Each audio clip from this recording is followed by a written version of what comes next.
Estende a sua mão para cá, vamos orar por ele. Paizinho Santo, te damos graças, porque grande é a sua misericórdia por nossas vidas.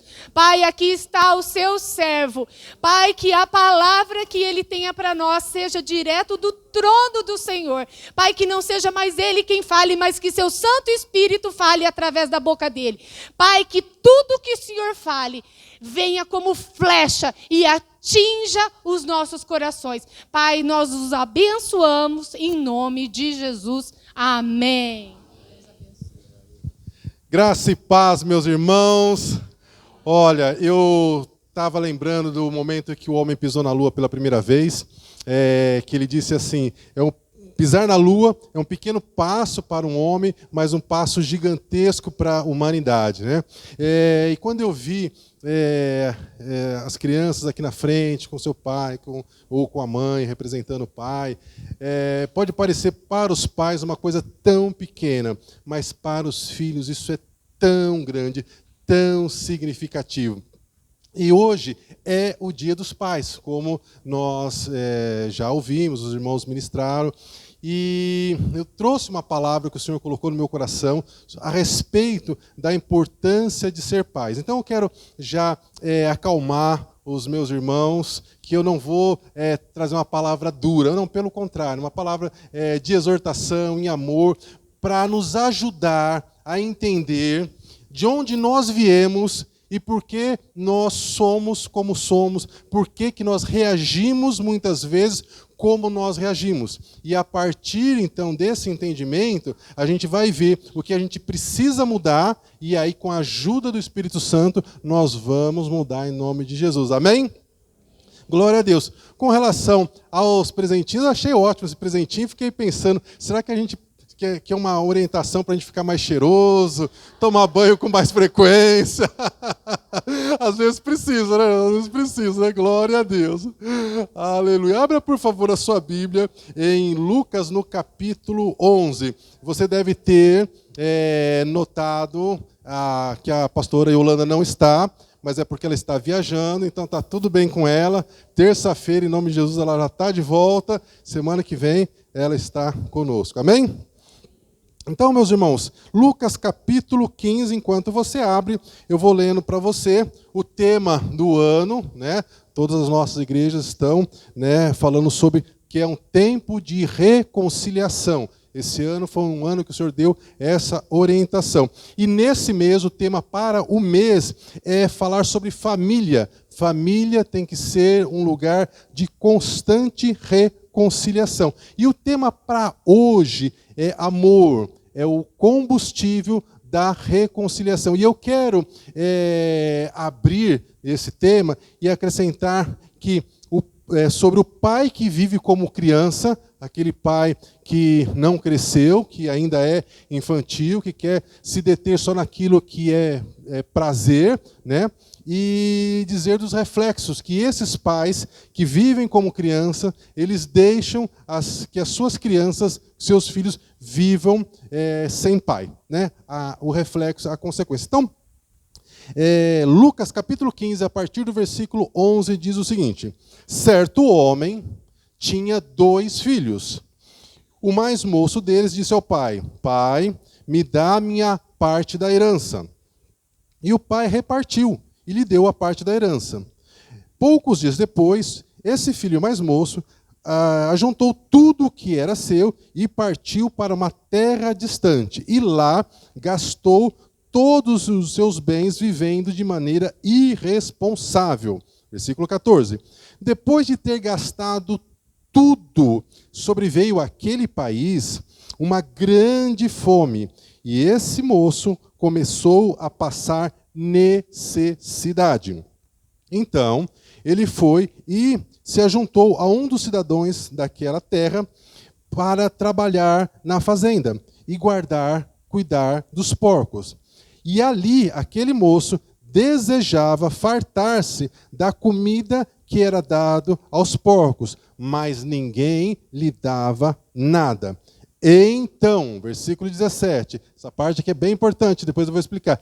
Então, esse moço, caindo em si, disse: quantos empregados meu pai tem, e eles têm pão com fartura, e eu estou aqui morrendo de fome. Eu vou voltar à casa do meu pai e vou dizer para ele: Pai, pequei contra o céu e contra ti. Já não sou digno de ser chamado seu filho. Trata-me como um dos seus empregados. E levantando-se, esse moço voltou para a casa do seu pai.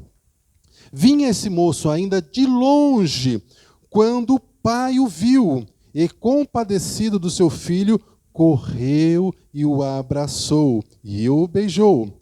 E o filho lhe disse: Pai, pequei contra o céu e diante de ti, não sou mais digno de ser chamado de teu filho. O pai, porém, disse aos empregados: Tragam depressa a melhor roupa e tragam um anel e sandálias para os pés dele. Comamos e nos alegremos, porque este meu filho estava morto e reviveu, estava perdido e foi achado. E começaram a se alegrar. Essa é a parábola do filho pródigo que vocês tanto conhecem. E a história, como vocês sabem, ela não para aqui. Ela disse que, em seguida, o filho mais velho desse pai, ele chega e ele vê o barulho das músicas, das danças, as pessoas comemorando, e ele já, imaginando o que estava acontecendo, ele não entra na casa. E ele pergunta para um dos empregados o que é que estava acontecendo. E esse empregado diz: o seu irmão voltou, seu pai está feliz, deu uma festa, nós estamos comendo e bebendo. E esse irmão mais velho ficou furioso e continuou do lado de fora. Alguém foi avisar o pai, e o pai então deixou lá a festa, foi para o lado de fora conversar com o filho. E o filho começou a se queixar, o filho mais velho, reclamando, dizendo que ele sempre esteve lá, que ele sempre foi muito responsável, que ele nunca ganhou nada do pai, que ele nunca pôde matar, né, um dos animais para fazer uma festa com os amigos. E reclamou, e o pai disse para ele, né, tudo que é meu é seu. Porque o problema ali não era mais os bens. Porque o filho mais velho, nessa tradição, ele recebia o dobro da herança pelo fato de ser o primogênito. Então o problema do filho mais velho era a dureza do coração dele, porque na cabeça dele, o irmão mais novo não merecia ser perdoado. E aí a gente olha para esse quadro, né, e a gente fala assim: nossa, que sangue ruim esse aí, né? Mas quantas vezes nós também somos assim de quando em quando.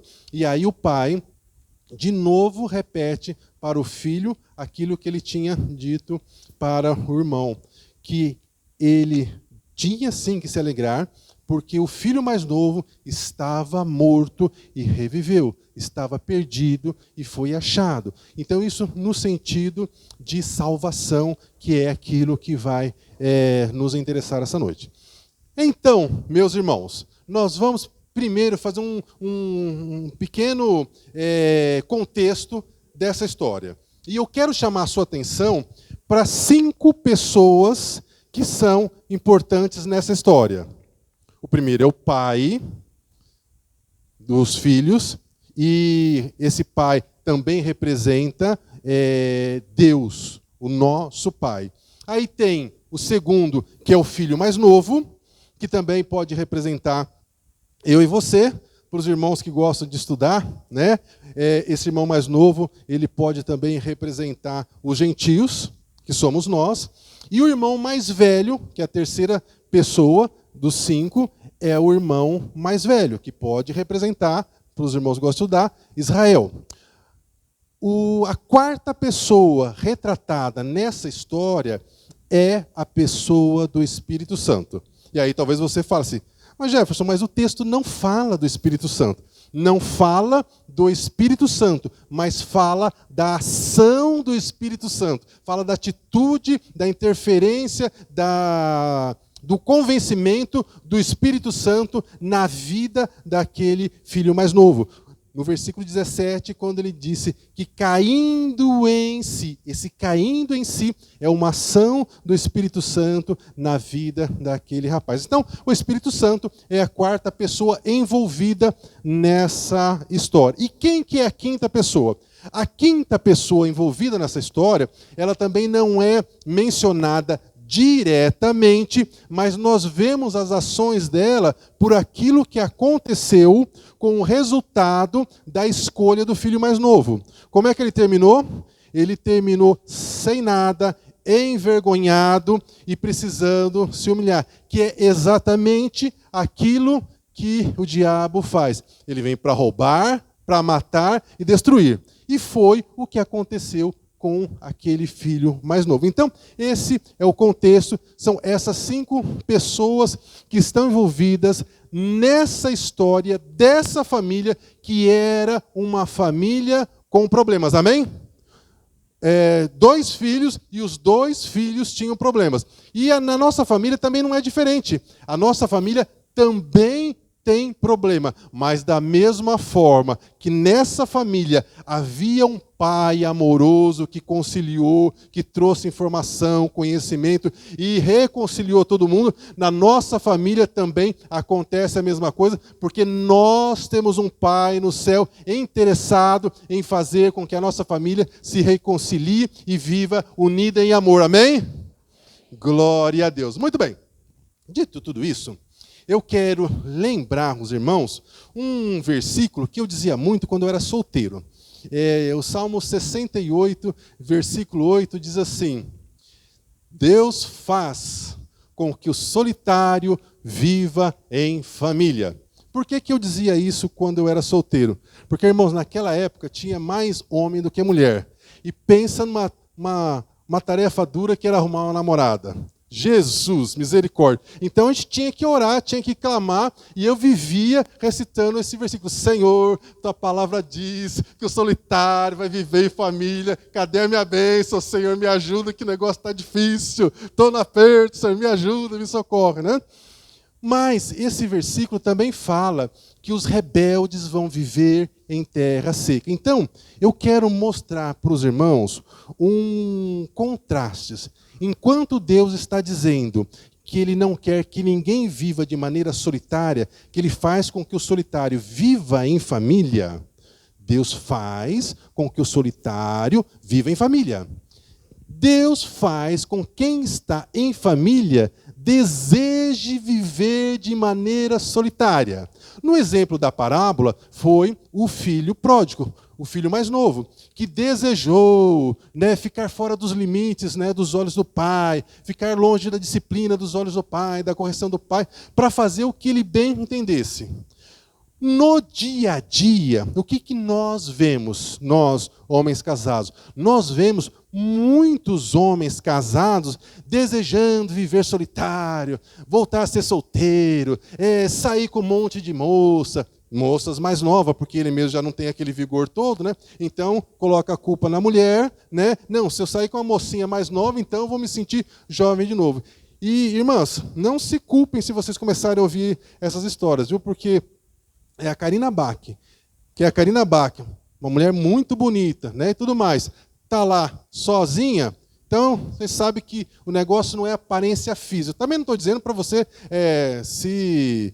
ficar de qualquer jeito, mas estou dizendo para você não achar que aparência física que é tudo que vai resolver. Não, o que resolve é um novo coração. A gente precisa de um novo coração. Então, quando eu era mais jovem, eu me lembro de uma história que eu presenciei de um homem nessa situação, um homem de uma situação financeira razoável, e ele começou a querer viver como solteiro novamente. Ele era casado, tinha alguns filhos, e desejou voltar a viver como solteiro. Resumo da história: ele se separou da mulher, arrumou uma mocinha e começou a viver tudo aquilo que o diabo dizia para ele que ia ser lindo e maravilhoso.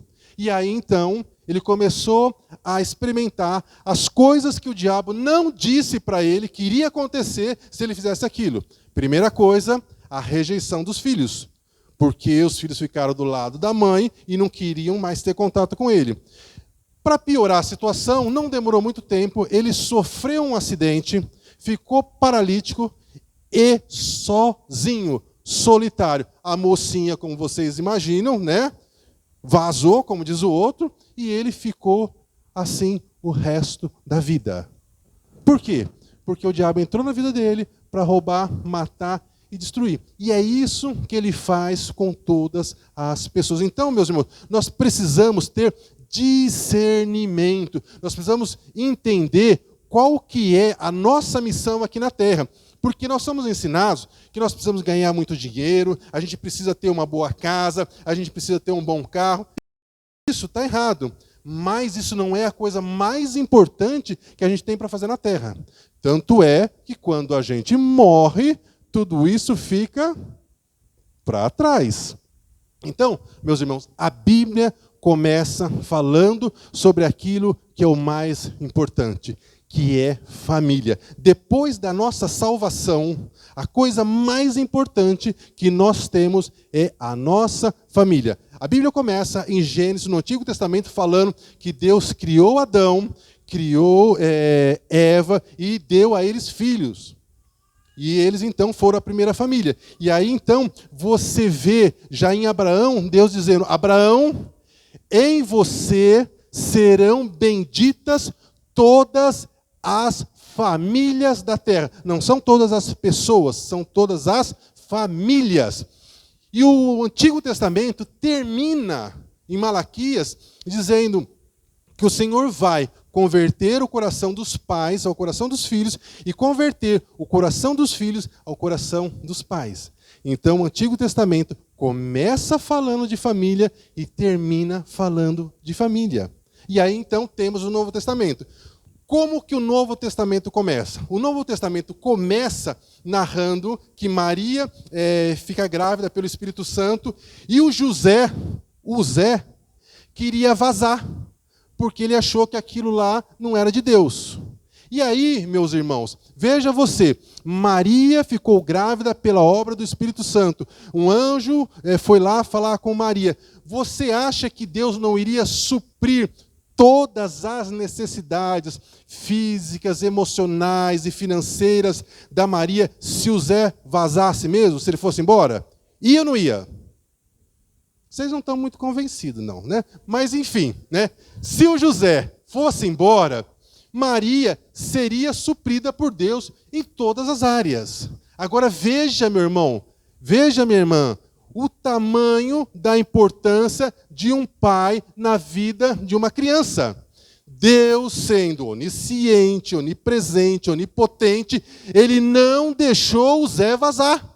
Por quê? Porque o menino Jesus, a criança chamada Jesus, precisava de um modelo masculino dentro de casa, precisava de um pai. Então, um anjo vai falar com José e ainda diz para José, José, você não vai embora, o que a sua mulher está esperando é do Senhor, é do Espírito Santo, ele vai trazer salvação para todo mundo, e tem mais, quem vai colocar o nome da criança é você, porque naquela época, quem dava o nome era o pai.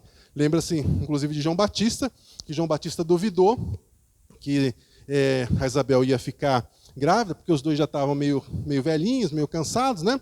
E aí, quando a criança nasceu, e João Batista escreveu lá que o nome seria João, então ele voltou a falar.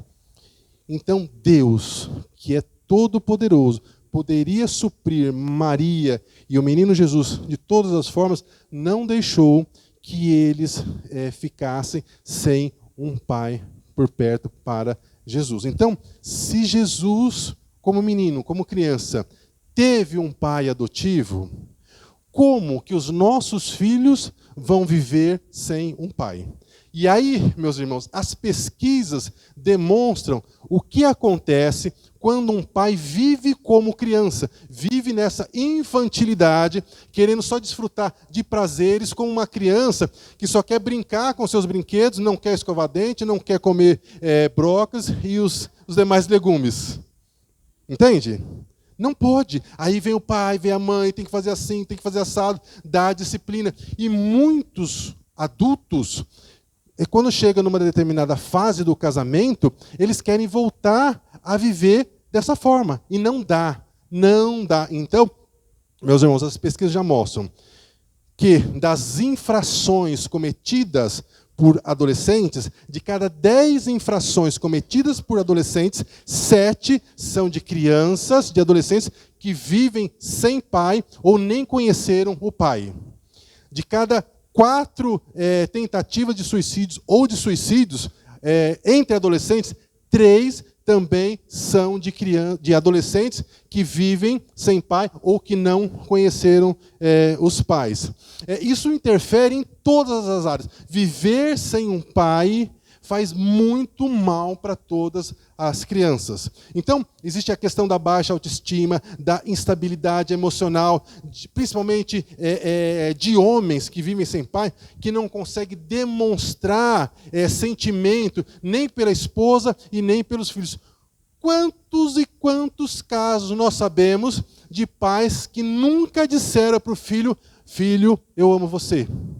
Porque não consegue, dá um nó na garganta e não consegue falar. E por que não consegue falar? Porque também não ouviu, porque também não recebeu. Agora, se parasse por aí, menos mal. O grande problema é que os nossos pais foram educados de uma maneira que a agressão é que era a linguagem da casa. Então, se eu perguntasse aqui para vocês, quantos de vocês tiveram problema com o pai, no sentido de ver, por exemplo, o pai traindo a esposa?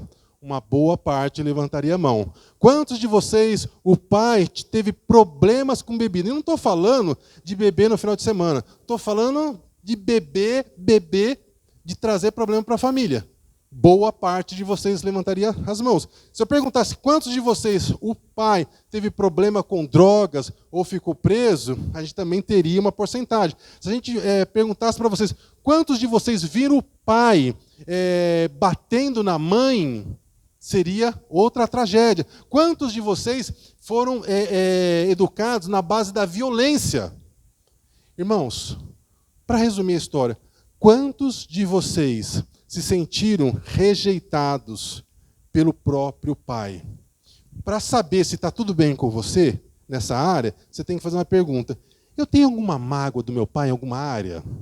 Se tenho alguma mágoa, meu irmão, é sinal que foi aberta uma ferida lá atrás, isso não foi curado e você traz essas consequências até hoje, e às vezes nem sabe. Mas hoje, em nome de Jesus, nós vamos orar, pedir que o Senhor cure todas as feridas. Amém? Muito bem. Mas então, o Novo Testamento começa falando de família. O primeiro milagre de Jesus é aonde? Numa festa de casamento que celebra o início de uma nova família. Irmãos, isso não é por acaso. Deus está formando uma grande família com muitos filhos parecidos com Jesus e nós fomos convidados para essa família, amém? Glória a Deus, aleluia, aleluia. Meus irmãos, aqui a nossa vida na terra é rapidinha, 70, 80, 90 anos e a gente parte, mas vai haver um dia que o Senhor vai ressuscitar aqueles que morreram em Cristo e nós que estivermos vivos vamos ser arrebatados e aí sim vai começar a vida. Então a gente não tem que ficar preocupado em ser feliz agora, em poder desfrutar de tudo quanto é prazer. Irmãos, não é esse o foco, não é para isso que você foi chamado. Nós fomos chamados para servir uns aos outros. Então, a Bíblia começa falando de família no Antigo Testamento, termina o Antigo Testamento falando de família, começa o Novo Testamento falando de família e, pasme você, a Bíblia termina o Novo Testamento falando de família.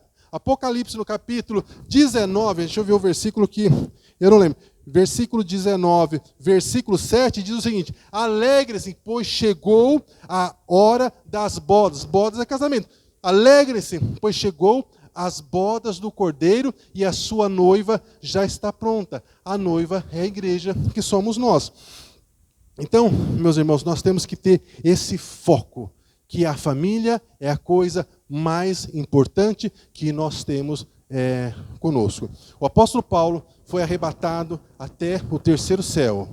E uma das coisas mais espantosas que ele disse, na minha opinião, foi que aquele que não cuida da sua própria família, aquele que não cuida da sua própria família é pior que o ateu. Irmãos, negar a família, rejeitar a família, fazer de conta que a família não existe, que os filhos não existem, que a esposa não existe, é pior do que ser ateu.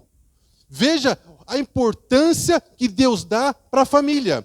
Então, não importa quantos carros a gente tenha, não importa quantas casas você tem, não importa quanto dinheiro você tem no banco.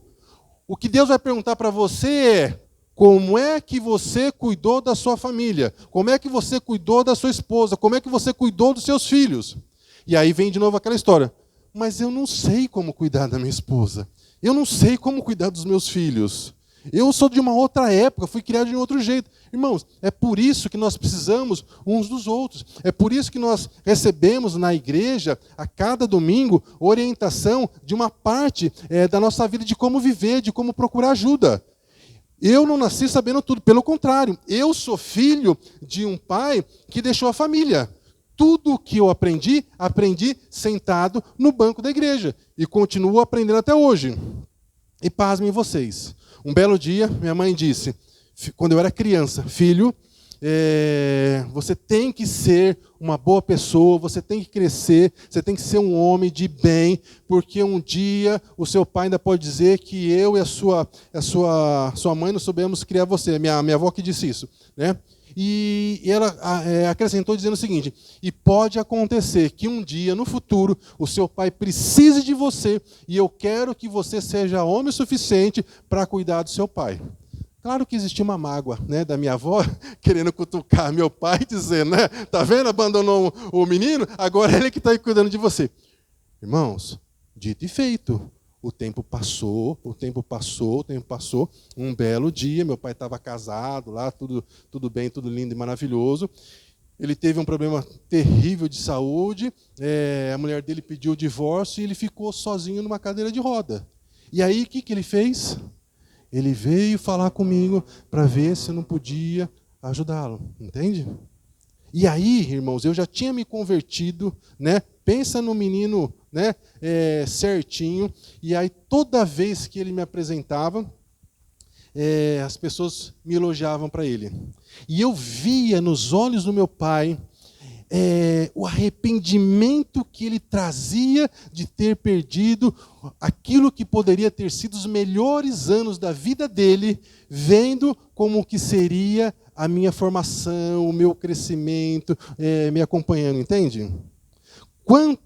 Quantas pessoas que estão hoje longe da família, atrás dessa história, eu quero ser feliz, eu quero viver minha vida, eu mereço ser feliz, e lá no futuro vai chorar, vai se arrepender, mas vai ser tarde. Primeiro que os filhos crescem assim, no estalar de dedos, entende? Então, meus irmãos, nós precisamos ter consciência de quem nós somos, da onde nós viemos, por que nós reagimos como nós reagimos, e romper com o nosso passado.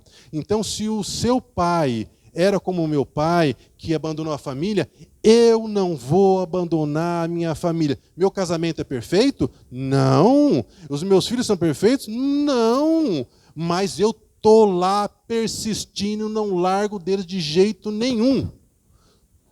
Entende, meus irmãos? E esse tem que ser o nosso papel como pai. Mas você não sabe da minha esposa é assim, minha esposa é assim. Meu irmão, tem situações que a sua esposa não vai ouvir você. Ela não vai mudar porque você está falando, porque você não é o Espírito Santo. A única pessoa que tem poder para mudar alguém é o Espírito Santo. Então, o que a gente tem que fazer? A gente tem que pedir para Deus mudar o coração da nossa esposa. Agora, uma dica boa: vem falar com a pastora.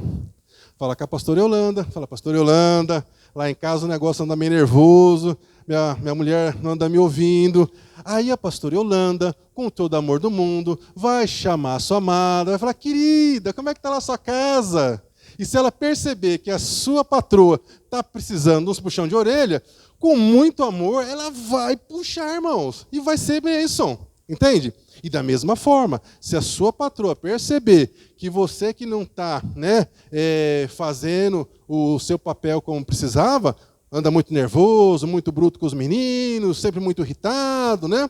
Então a pastora Yolanda também vai chamar, falar, ô, meu irmão, por que você anda tão nervoso assim? O que está acontecendo? Né? Vai dar um puxãozinho de orelha também com amor, mas vai ser bênção, né? Quando eu era criança, eu fui muito disciplinado, principalmente pela minha avó, que minha mãe era adolescente quando eu nasci. Então, a minha avó que trazia na disciplina, né? E era que nem chantilly, né? Quanto mais bate, mais cresce, porque, né? Quanto mais bater, mais corrige, né? E eu me lembro que ela falava assim: eu vou fazer isso, mas é para o seu bem, menino. E eu falava: Jesus, né? Como é que isso pode ser para o meu bem? E assim, irmão, disciplina na hora parece não ser bom, mas depois a gente percebe que foi bom ter sido disciplinados. Então, meus irmãos, a família é a coisa mais importante que nós temos. E aí, então, vem Paulo com essa revelação que quem não cuida da sua família é pior que o ateu. Agora veja, na parábola do filho pródigo, né, existiam problemas. Se você pegar a primeira família descrita na Bíblia, que foi a família de Adão, teve muito problema, né? Você pega a família de Abraão, teve problema, a família de Isaac teve problema, a família de Jacó, meu Deus do céu, quantos problemas. Família de Davi, misericórdia. Até na família de Jesus teve problemas. Em João, no capítulo 7, versículo 3 ao 5, diz que os irmãos de Jesus não acreditavam nele e disseram para ele: já que você faz todas essas coisas, esses milagres, né, vai para a Judéia, né, que a Judéia é onde ficava o Templo de Salomão. Vai lá onde estão os religiosos para fazer esses milagres lá.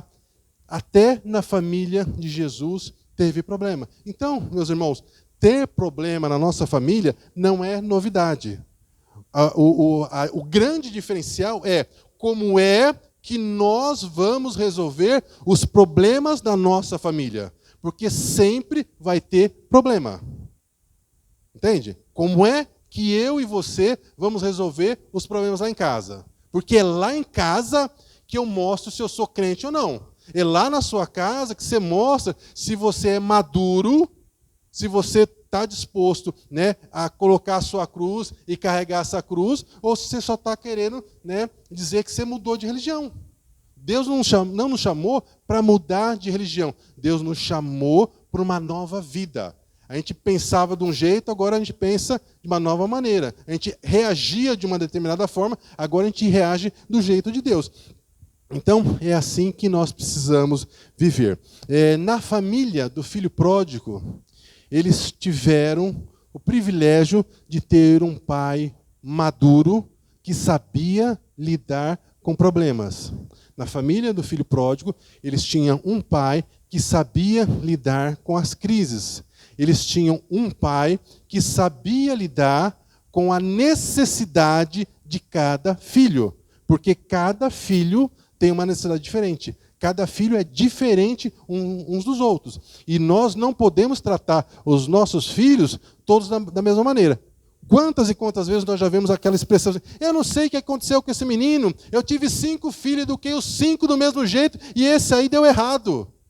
Deu errado porque usou uma forma para criar todos da mesma maneira. E cada filho é de um jeito.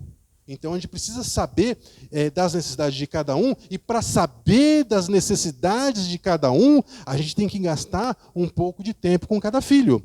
E talvez a frase melhor nesse termo seja não gastar tempo, mas investir tempo com seu filho. Porque os meninos crescem e crescem rápido.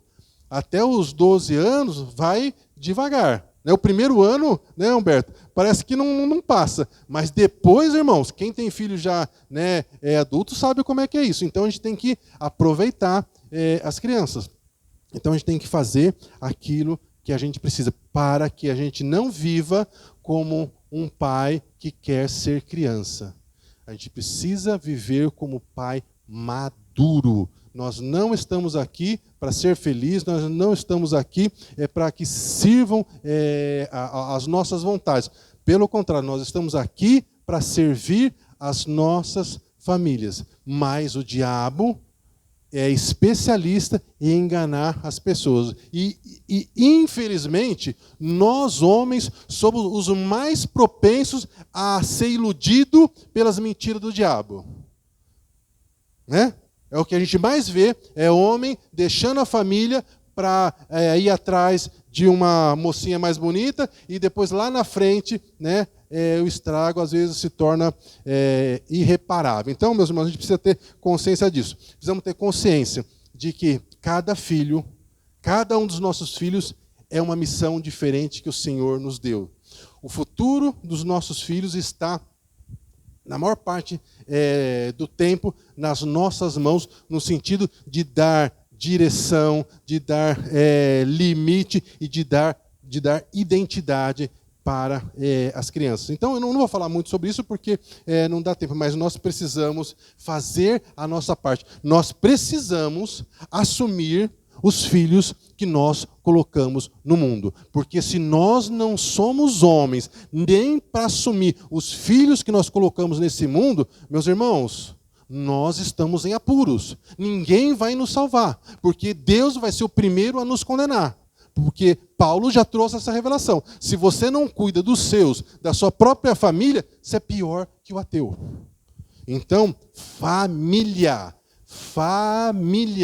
é muito, muito importante. Você era livre para viver como solteiro, né? Já diz o apóstolo Paulo. Mas você decidiu casar, você tem um compromisso diante de Deus. É diante de Deus. E para ser um bom pai, não basta apenas cuidar bem das crianças. Ah, não, minha mulher está me tratando de um jeito que eu não mereço, então eu vou cuidar bem dos meus filhos, mas da minha mulher vai ser na base da botina. Não dá. Não pode ser assim, porque os seus filhos vão ver o seu exemplo e o jeito que você trata a mãe deles. E sabe, por mais que você fale, mas isso eles superam, depois quando eles crescerem, eles vão tratar as esposas da mesma forma que você tratou. Eles vão reagir da mesma maneira que você reage. E eu não sei você, mas eu quero que os meus filhos sejam melhores do que eu. Eu quero que os meus filhos conquistem coisas, alcancem coisas que eu não conquistei. Você também quer? E tem que ser assim. E a Bíblia fala, meus irmãos, que os nossos filhos irão além daquilo que nós fomos. Então, nós precisamos ter essa consciência que se nós queremos fazer bem o nosso papel, nós precisamos cuidar bem dos nossos filhos, mas precisamos cuidar bem também da nossa esposa. Isso é mandamento. E foi o próprio apóstolo Paulo, que também foi ao terceiro céu, que falou, né? E falou não só o papel do marido, mas também das esposas, que as esposas também têm que respeitar o marido. E aí é muito curioso, né? Porque para os homens, o apóstolo Paulo recebeu a revelação que eu e você, nós que somos homens, nós temos que amar as nossas mulheres. Que por muitas das vezes, pelo fato de nós não termos recebido o amor do Pai, nós não conseguimos demonstrar e perceber o tamanho do amor que nós temos pela nossa esposa. Então, nós, homens, recebemos essa orientação. Você tem que amar a sua esposa. Ah, mas lá em casa o negócio está meio azedo. Então, meu irmão, trata de desazedar esse negócio. Começa a lembrar aquilo que fez você se apaixonar pela sua mulher. Começa a focar em 3 qualidades que ela tem, que vai começar a aparecer mais um monte de qualidade. Se você ficar olhando só para os defeitos, você só vai ver defeitos. Se você começar a olhar para as qualidades, você vai ver qualidades. E as irmãs não receberam orientação de amar os maridos. Olha que coisa interessante, curiosa. Só precisa respeitar. Se respeitar os maridos, esse casamento vai para o resto da vida. Olha que fácil para as irmãs, né? Então, estou falando isso porque eu não estou no papel das irmãs, né? As irmãs me perdoem aí. Então, meus irmãos, nós temos que fazer o nosso papel. Vamos só relembrar. Família não nasce pronta. Nenhuma família nasce pronta. A cerimônia do casamento é uma festa, é uma bênção, mas até é um tipo de incentivo para o jovem casal ali começar bem, porque a gente sabe que lá na frente eles vão ter diferenças, vai ter atrito, mas esse amor vai ter que ser maior do que todos esses atritos e os dois aprender a ceder para que possa chegar num comum acordo, né?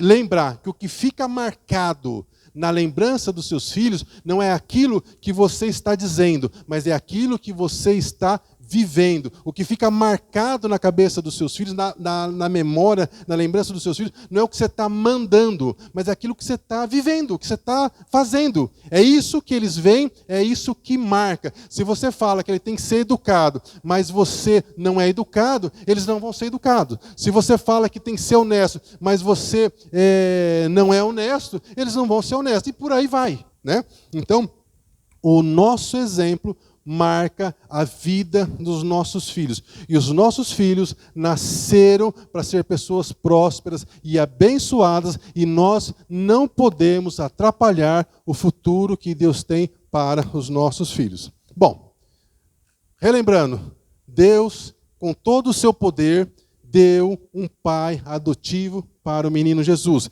Então, os nossos filhos não podem viver sem a presença do pai. Ah, mas eu trabalho muito para dar dinheiro, para dar aquilo que eu não tive. O seu filho precisa mais da sua presença do que dos seus presentes, né? Casa boa, condição boa, etc. e tal. Você é que é indispensável. Com dinheiro ou sem dinheiro, o seu filho vai ficar bem se ele tiver a sua atenção. Cuide dos seus filhos para que você possa, de fato, quando terminar os seus dias, dizer que você fez aquilo que era o seu papel. Cuide bem da sua esposa.